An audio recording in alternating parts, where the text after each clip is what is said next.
Hello, everyone. This is Voice of the People 90.3 FM, and we are live at the GET Summit 2022. That's right, this is Africa's largest government and tech combo. This is the first edition of this summit, and we are live here in Lagos at Oriental Hotel. There are many notable speakers, including the governor of Lagos State, His Excellency Governor Babajide Sanwo-Olu. Follow us as we go ahead and check out the highlights of this event. This is Voice of the People 90.3 FM. I'm your host, Kayla. Stay tuned and stick with us. I'm right here with a presenter and a tech enthusiast himself, one of the moderators of today's event at GAT Summit 2022, Rufai Oseni. Very well. How are you? Very well, very well. Yeah. What are your thoughts about the event generally? I think it's a good one, because we don't get an event where the regulators come and meet the stakeholders in the sector so that they can collaborate. We're having problems in tech as regards creating the laws for the tech ecosystem. People are complaining that CBN banned cryptocurrency. People are complaining that the regulators are breathing down their neck. So this is the opportunity for us to get the regulators in the room and the players in the sector to be able to have conversations on how to better the sector. And because you see, if the tech sector gets better, Nigeria becomes better in whole. Tech can add more money to the economy than oil. That has always been our advocacy. And the first way to do it is to be able to get the regulators to understand that they are there to make businesses better, and the business owners understand that the regulators are there to make their life better. That's why we brought in the Lagos State Governor, but he couldn't make it, so we had Tubosun Alaki representing his special advisor on tech. That's why we got the DG of NITA, Mr. Inuwa, to be able to talk to us about how we can collaborate. And from these conversations today, we have laid a foundation for us to collaborate and do a whole lot together. Sir, do you see this edition happening again next year? Yes, oh yes, we're going to have many more technology and government summits. It's really important because it is the collaboration that can help us scale. And I've been talking about a tech union where government and tech enthusiasts can meet and people participating in the sector. At least maybe we'll have meetings once or twice every year so that we can know what is advancing in the tech world. So more of this have to come. All right. Thank you very much, Mr. Rufai. Abbas, am I right? That's correct, yes. Okay, good. So, having had these conversations with tech industry regulators, what do you have to say about the event? Well, I think the event is a very exciting sign of progress and indeed trajectory more generally for not only Lagos but also Nigeria as a whole. Because one thing that I've really noticed, at least having been in Lagos for about a month, is the energy here. Not only in the blockchain space, which is what I specialise in, but in the startup space more generally, particularly tech and fintech. And I think there are very few other countries that can actually harness and display that energy as Nigeria can. And this event, I think, is testament to that. If you look at the calibre of speakers, the quality of attendance, and the quality of engagement as well, I think there's a real sign of hope and progress for Nigeria's startup space, both now and into the future. All right, thank you very much for that. So, what implementations do you expect from the government? Well, so I think it's very much a fine line between heavy-handedness, but at the same time creating a structured environment whereby startups and foreign investment can thrive. So a great example of that has been discussions around blockchain. So the CBN's been quiet on it. The SEC has published a very good and comprehensive document.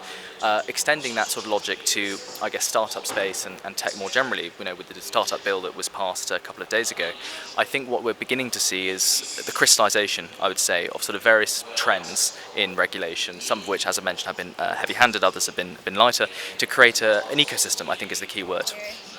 Yeah. So, what's your major highlights from the conversations today? Well, I think it's the progress and it's the collaboration. It's actually being able to see private sector leaders come into conversation with NITA, with to a certain extent the CBN, and also, of course, the Lagos State government as well. These are conversations which are otherwise very hard to have, and I think one of the issues that was discussed today is the lack of clear communication channels between the private and the public sector. So I think seeing the genesis of that has been great. Very right. So before you go, what do you have to say to the organizer of this event? Well, thank you so much, and you've done a fantastic job. And I hope this will be the first of many similar conferences, both organised by you guys and others. It's great. All right, quick one. Do you see this summit happening next year? Sorry, say again? Do you see this event happening again next year? Well, I would hope so, and I imagine the attendance would be doubled. maybe over the course of 2 days, because I think we're at the tip of the iceberg as far as this sort of thing goes. This event's arrived at exactly the right time, and I imagine as and when it happens again, it'll be even larger, which is great. Okay, so how do you relate blockchain and technology innovation in terms of sustainability of any country? Well, I think that Africa as a continent is a very interesting use case, in Nigeria in particular. The reason being is that whereas in the West we associate blockchain with crypto and trading and I guess fads in that space, blockchain in Africa presents real use cases and real solutions, I think, to real problems. So in terms of sustainability, it's very important because what's undeniable both in Nigeria and across the continent more widely is that legacy finance, legacy systems have not worked as well as they should do. So when you see sort of grassroots solutions such as that which blockchain provides, I think it's very exciting and actually, in one way or another, will be a real cornerstone of a sustainable development plan for Nigeria. Thank you very much, sir. Thank you. Tell us, on this collaboration, how can we collaborate more? Are there any methods that NITA is putting in place now?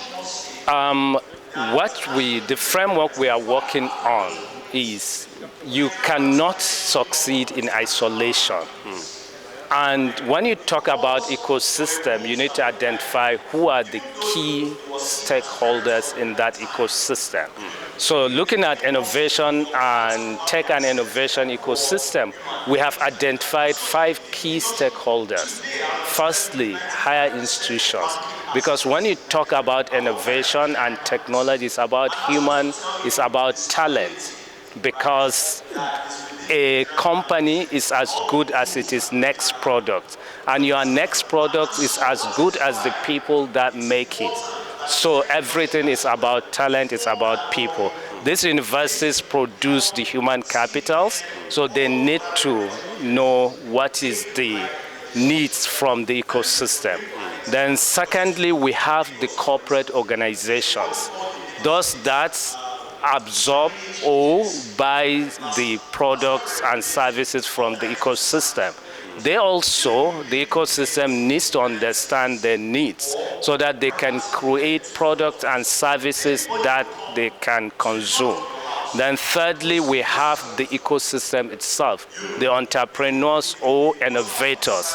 This can be a student, can be a dropout, or anybody with idea.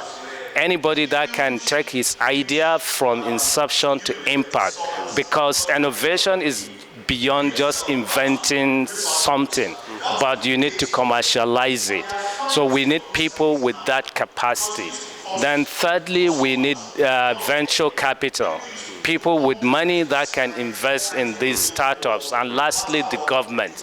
And each stakeholder has his role to play. Yes. The major role of government is to create an enabling environment through policies, regulations, and laws, and also to intervene in unserved and underserved communities. Okay. Address. So I was mentioning some of the startups that we've supported. We've done over 40 startups already in the ecosystem with significant amounts of capital. We've also supported startups access to co-working spaces through our Lagos Innovates program in LSCTF, where startups can get access to co-working spaces, access to electricity, access to internet, things like that. And we funded startups directly on their ideas, right? Some of the startups now are even raising bigger funds. Startups like Price Pali, Farms to You, Schaefer Tech that is doing a non-electric ventilator. So we are really championing innovation. So I asked people here to go to lasric.lagosstate.gov.ng to learn more about what the government is doing, especially Lagos State, on startup support. Thank you very much, sir. Hi, I'm William Phelps. Keep listening to Voice of the People, 90.3 FM.